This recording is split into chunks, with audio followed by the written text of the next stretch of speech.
Sif, and I can appreciate why some people may even wonder why I get Sif in this the way I do, and it's really you're just gonna have to see.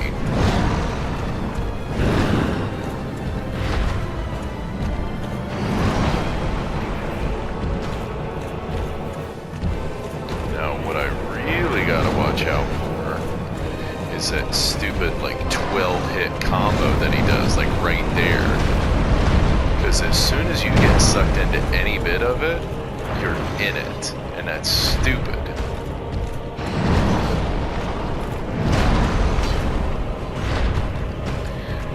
If he doesn't stop dodging my attacks right there, soon as you're in it, you cannot get out of it. That's stupid. That is just stupid.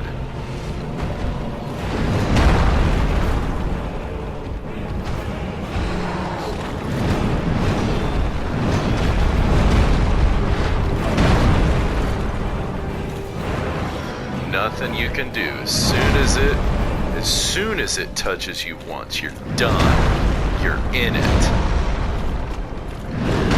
I hate this fight.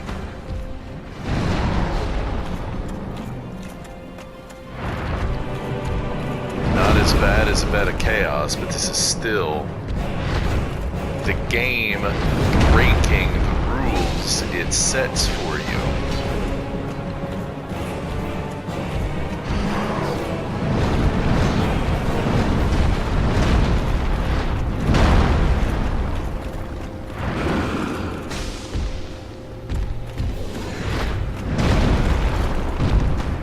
Supposed to do with that?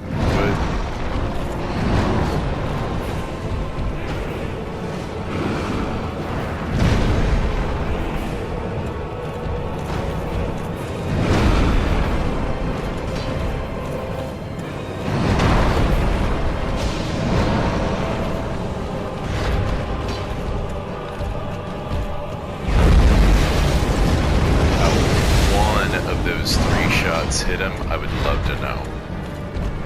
Love to know.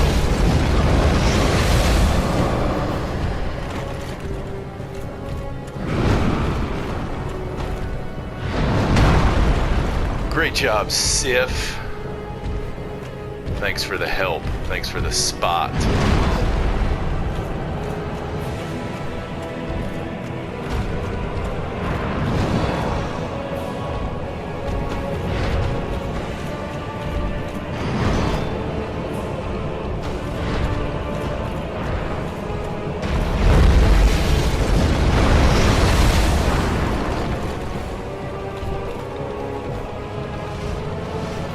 Thanks for joining us, Sif.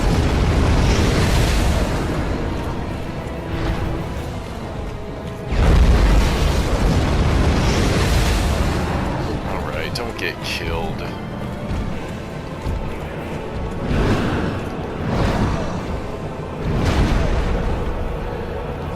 Oh my god, you can't get aggressive with this stupid thing at all.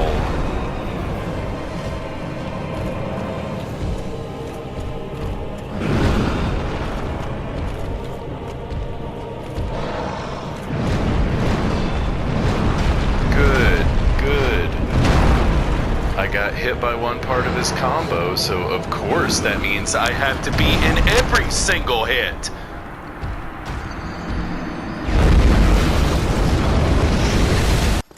So just on the little walk back here, what really makes that as stupid as it is like I said, generally speaking, what makes the Dark Souls games hard is that it teaches you the system, and then it amps up the system.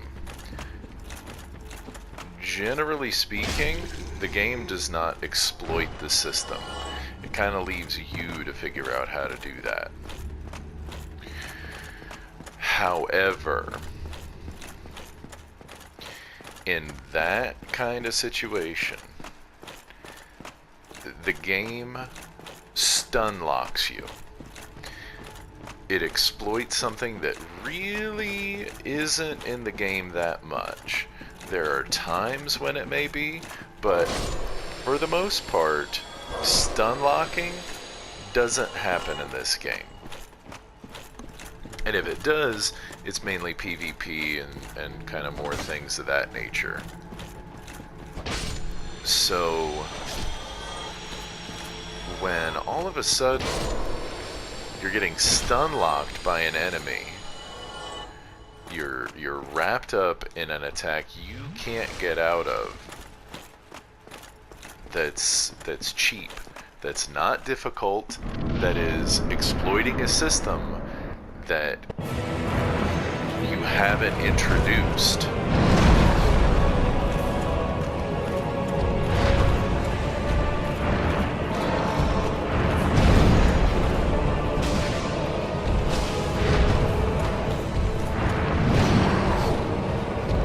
And it is infuriating.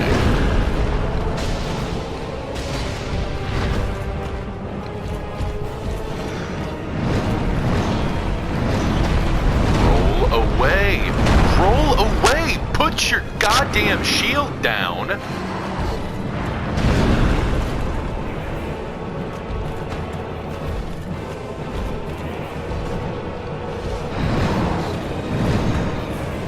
Like, that's the thing right there. Once I need to get out of some of the range, I can't put my shield down. I literally can't move. So once the game wants me to be hit by these moves, I'm gonna be hit by them.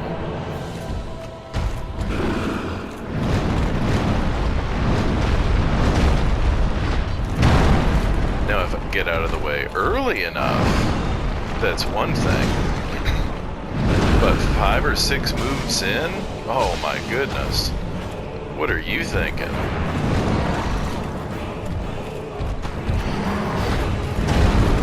Thinking there's a dodge mechanic in this game?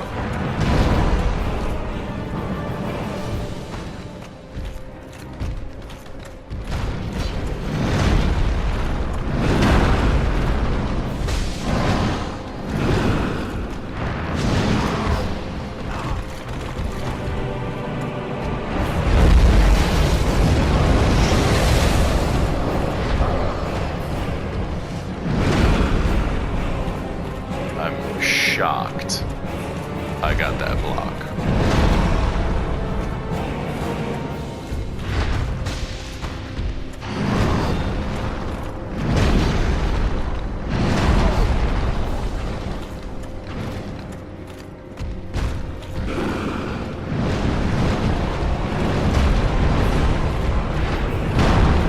Yeah, and that's the other thing about that, is if it doesn't have you targeted, after the first hit, it finds you.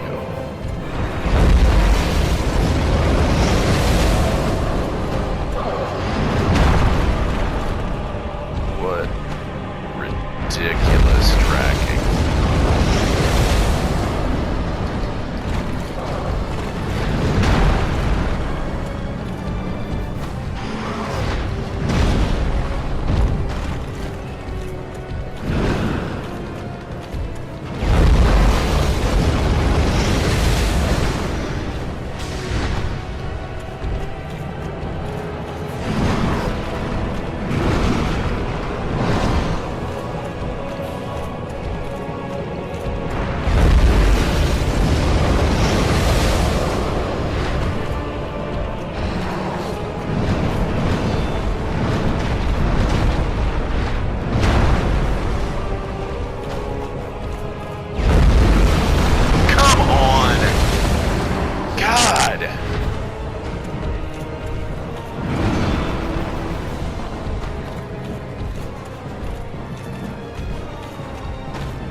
especially now that the environment had me pinned in there. Yeah, that's so cool. So cool.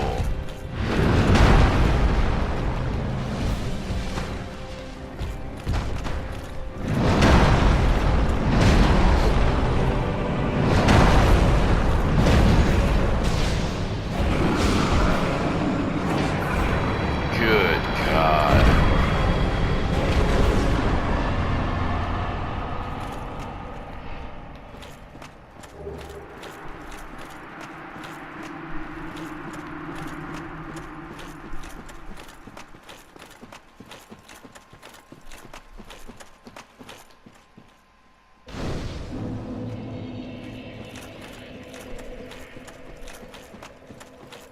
And here we have Princess Dusk and what appears to be the grave of the furtive pygmy, where my assumption is the dark soul was resting and this Manus creature acquired it.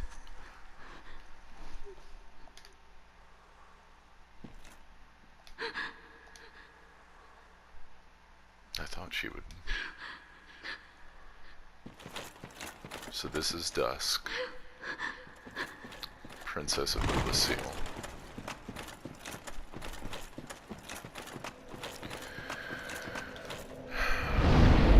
And now we get to go do the worst thing. The worst thing.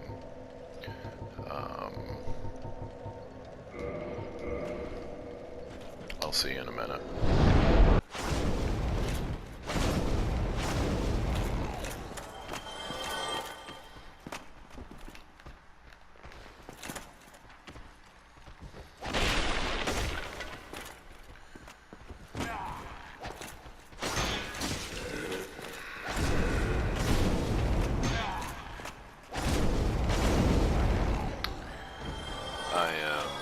I'm assuming that because all of these freaking enemies are using the crystal weapons, that there's probably a pretty, yeah, that's way less damage.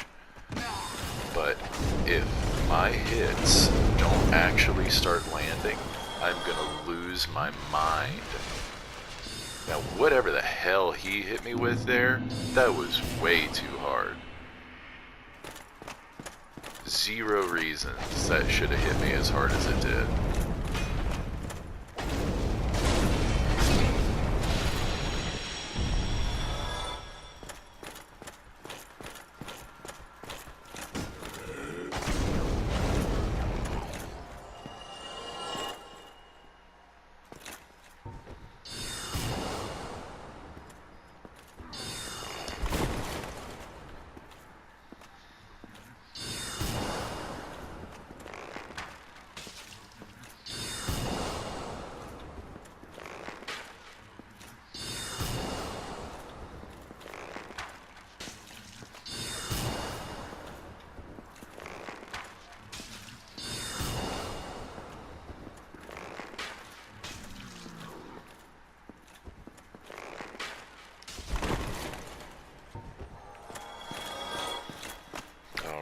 This should be a little bit more manageable now that he's dead.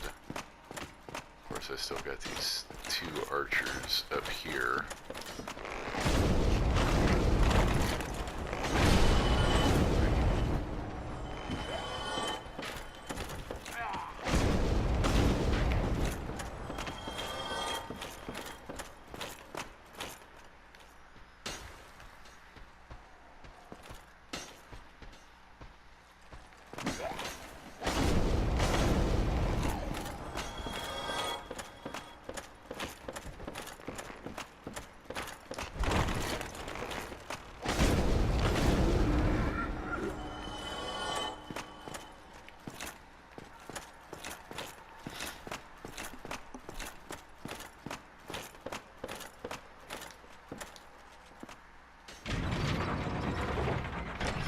Another group of channelers or something up here.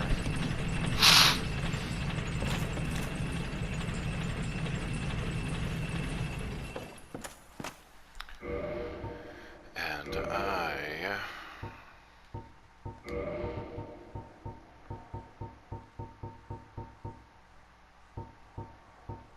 ye gods.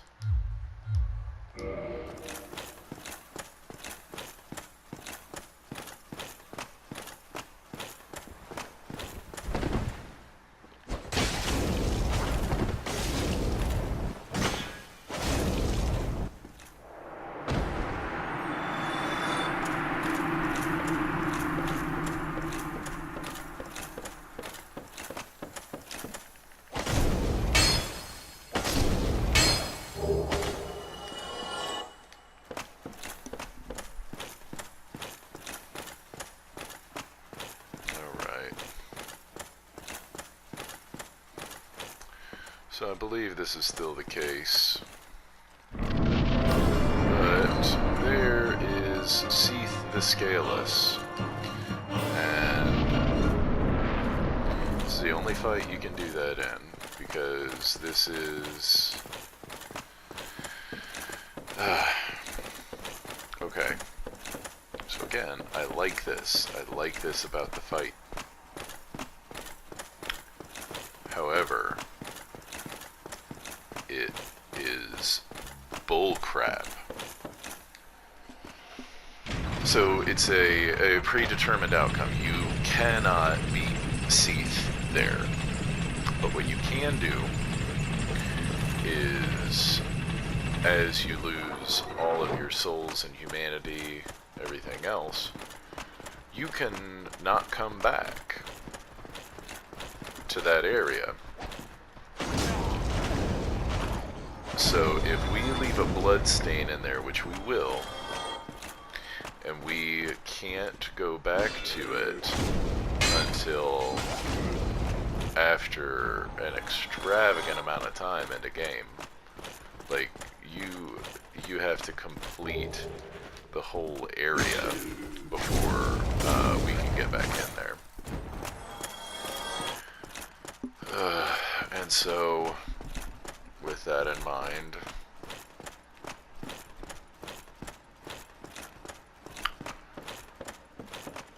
I gotta go get a ring of sacrifice.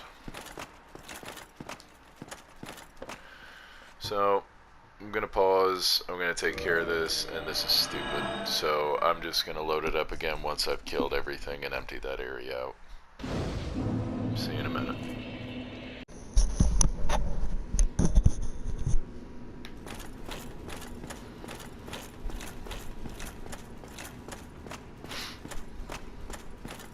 Hello. I will never forget what you did. I am deeply indebted, for it was not within my power to save Vince or Nico. I cannot thank you enough. In case you have not heard, I am Rhea of Thorland. I only wish there was some way I could help you. But I am inexperienced and I only know the art of miracles. If that could be of any help, speak to me again. So, we're on our way to,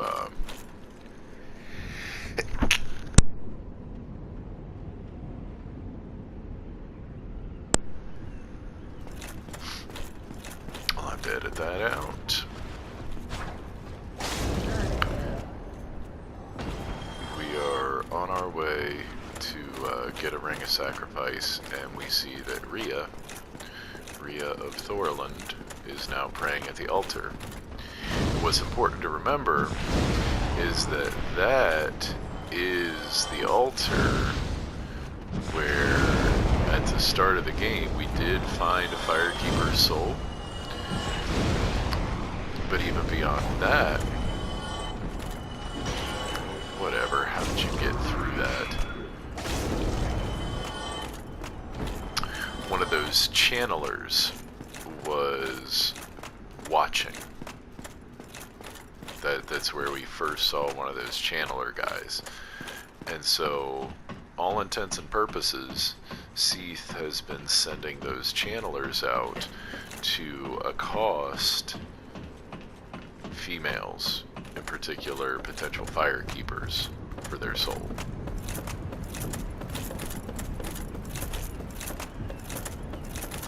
So just an interesting little tidbit. Hopefully we don't finish her story out because it gets dark. Greetings. Just in time.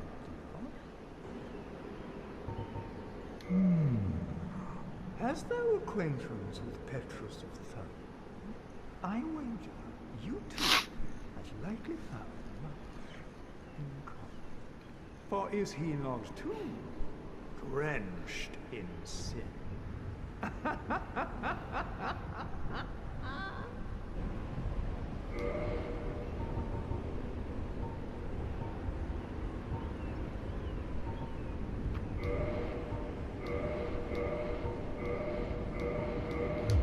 You're not welcome anytime. And the good thing is, now this will take us right back up there. So, Petrus of Thorland, he was the third guy who did not go down into the caves with the group. No, I'm not gonna embolden, or whatever the word is, kindle. So, yeah, just an interesting little thing. Alright, I am pausing now, and I'll see you when we head back into Seath's room. Alright. So in we go. We have a Ring of Sacrifice equipped, and there's, I mean, literally you can't even get at the guy.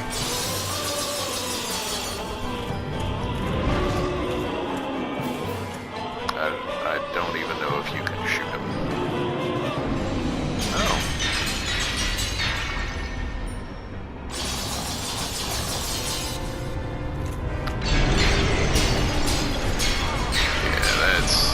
Yeah, that's his big move.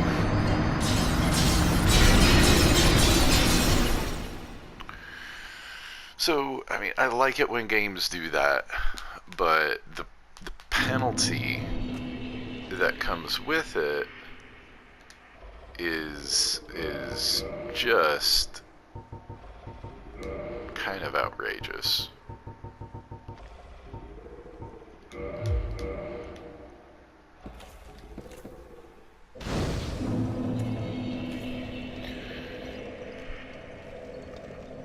I'm trying to think of what.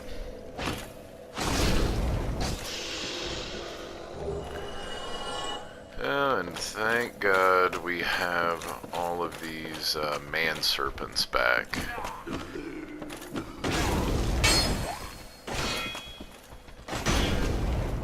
I did realize why these stupid guys were hitting me so hard before.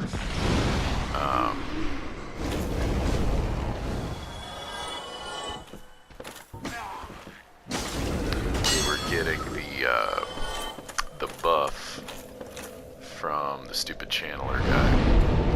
Alright. That's fine. Well.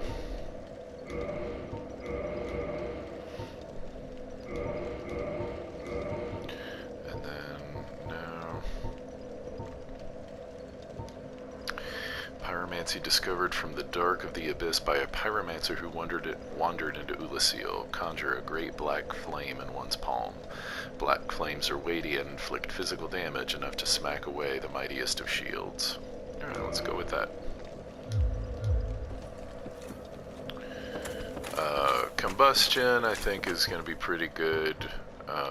Partially just because I have so many uses of it now. Of course. Yeah, maybe not so much on these guys.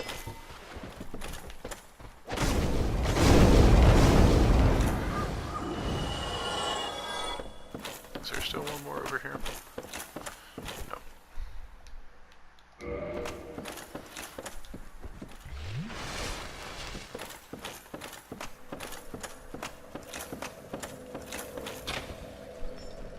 Oh, good.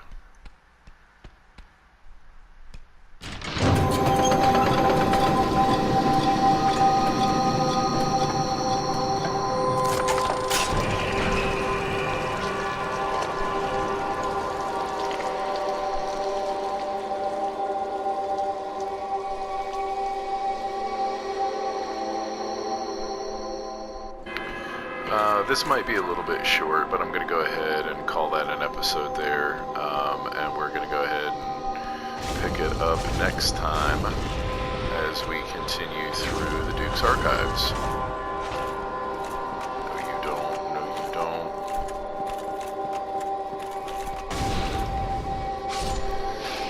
Perfect. Alright.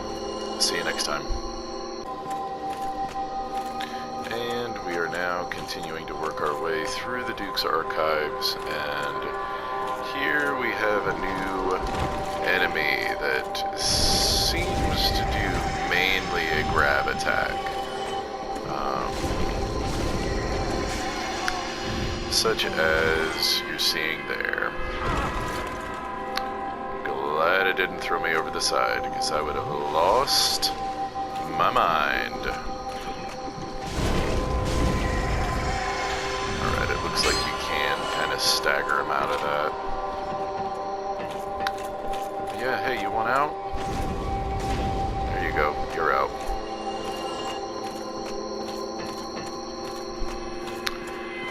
One thing I do genuinely like about this area is its little alarm system there. I think it's just so fitting and well done to be a speaker system is the alarm for them, rather than just like a big alarm bell. This almost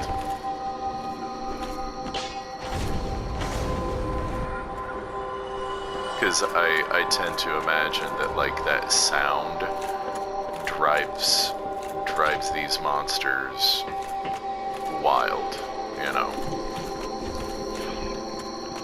It's my little headcanon.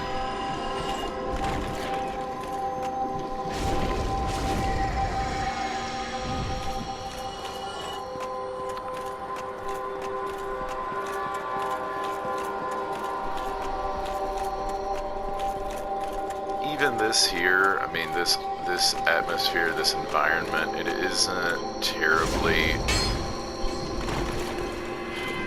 awe-inspiring compared to some of the other places that we see in the game. Oh.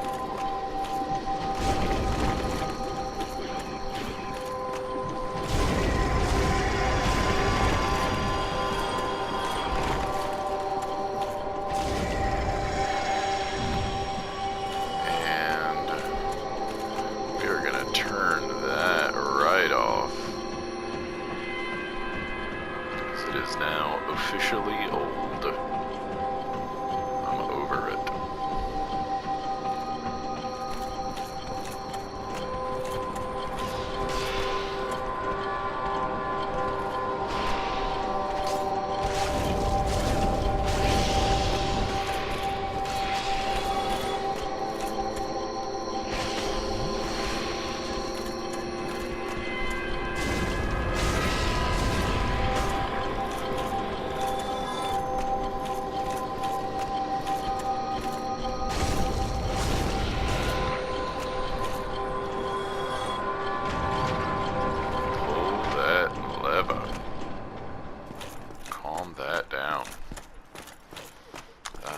Alright, chain is looped back. This is a good chest.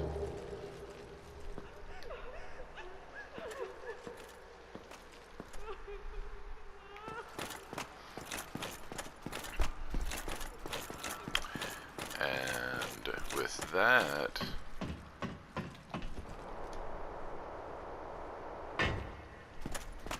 picked up a couple keys.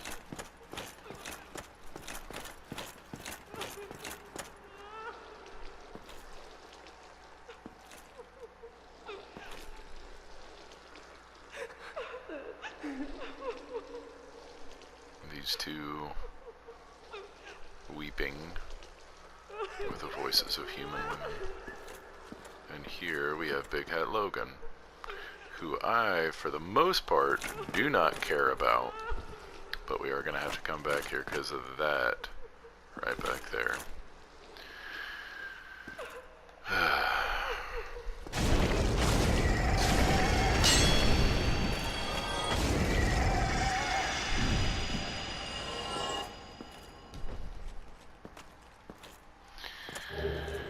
Bountiful sunlight and soothing sunlight.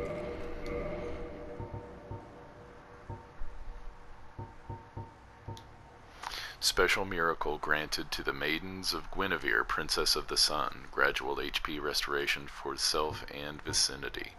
Special miracle granted to the maidens of Guinevere, Princess of the Sun. Restores high HP for self and vicinity.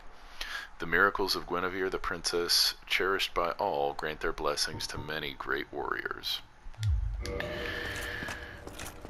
So, this leads us to a ton of speculation based on a couple things we've seen earlier.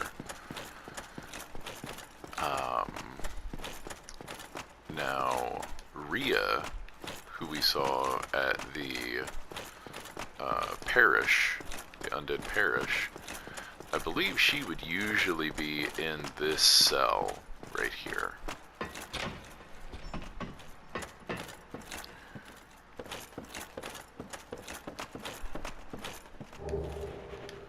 Why she isn't, I don't know. Maybe it is because we found her. Maybe it's because we killed the channeler. I don't know.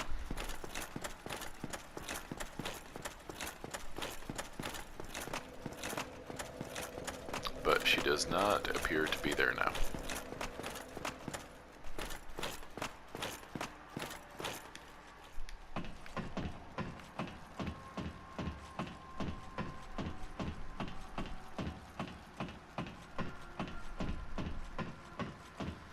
And if you don't kill those two guys before they run up here, they just get up here and make things miserable for you. I don't remember what is over here.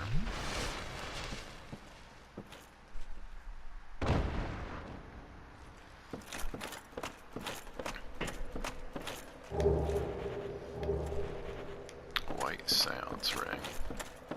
Definitely don't remember what that is.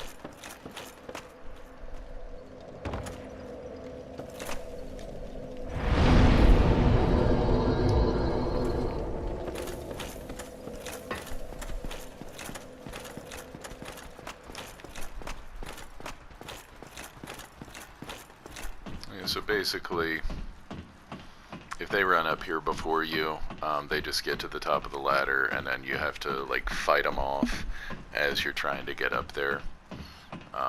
Just a hassle. Alright. Now we're coming to kind of the worst part as far as I'm concerned. Well, that was some bullcrap. Hit me right now. Maybe it was this guy.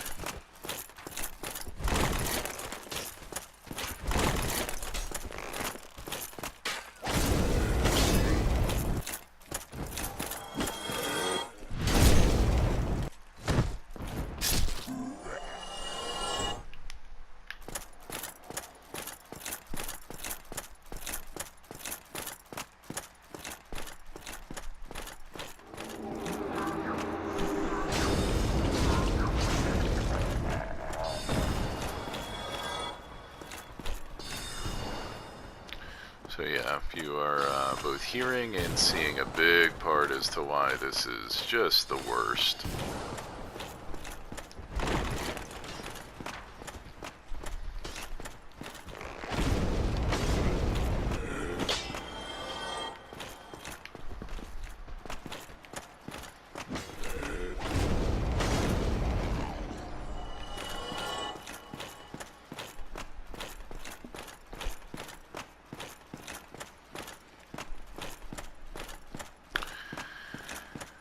This is another area that ends up kind of operating like a maze, which, whatever.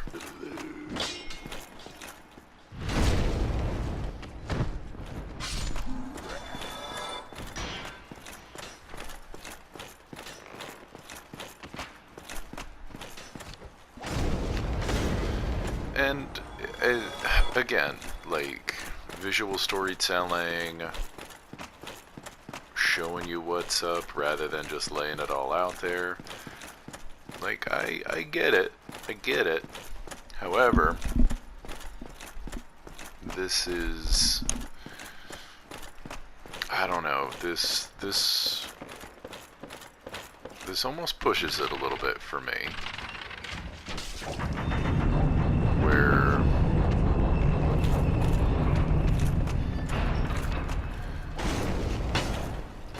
Seath is obviously supposed to be deranged and psychotic. Just crazy. Essentially crazy with magic.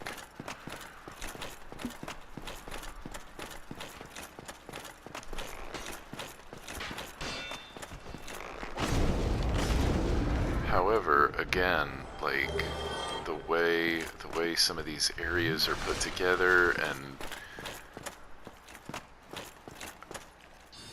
how you're supposed to get through them, it just...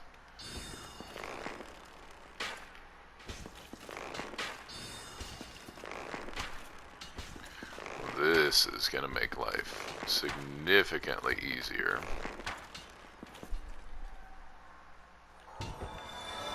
That's usually the worst part right there. I think there is still one down on the middle level.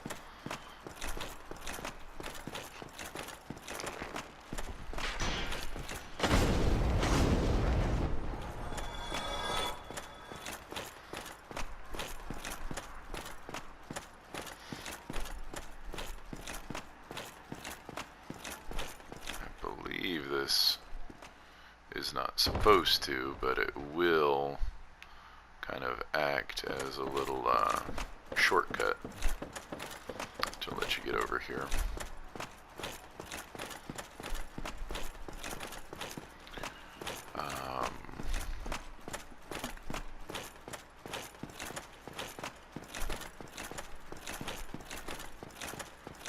And then we'll need to go down to the main floor, but alright, this is a good one.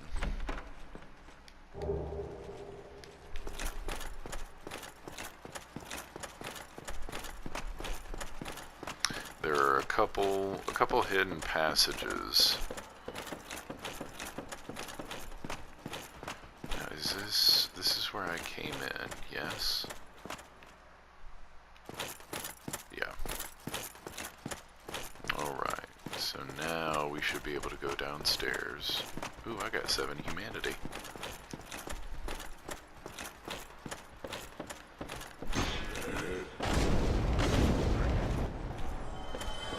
One of the handy things about this particular weapon, which is not what I use it for, but I at least recognize its usefulness. Alright, so now explore this level a little bit. It gains power the more humanity you have, up to 10. And I want to say it'll increase your damage by like 45 points, maybe, if you get it up to 10. I want to say 75, but that seems way too high.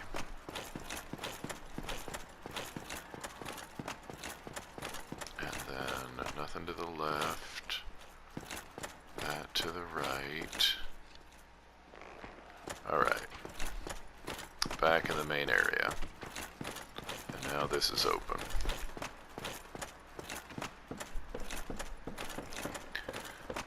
So I guess you could kind of call that a shortcut, though I really wouldn't.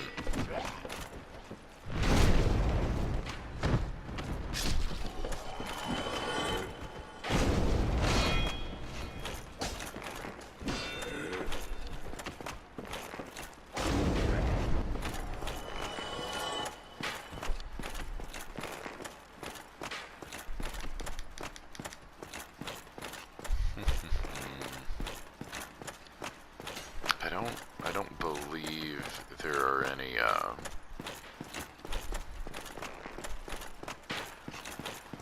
invisible walls per se, but I believe what Oh, for...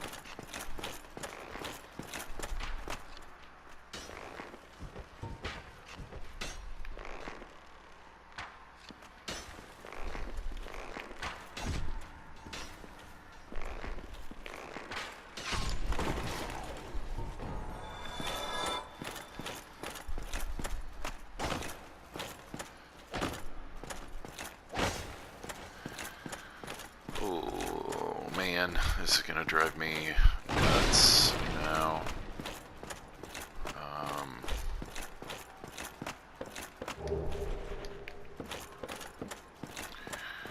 Well, since I've cleared this room, I'm gonna take a minute and I'm gonna try to find where that hidden area is, because I'm gonna need that. So I'm gonna pause, and once I figure out what to do and where to go, I'll see you in a minute.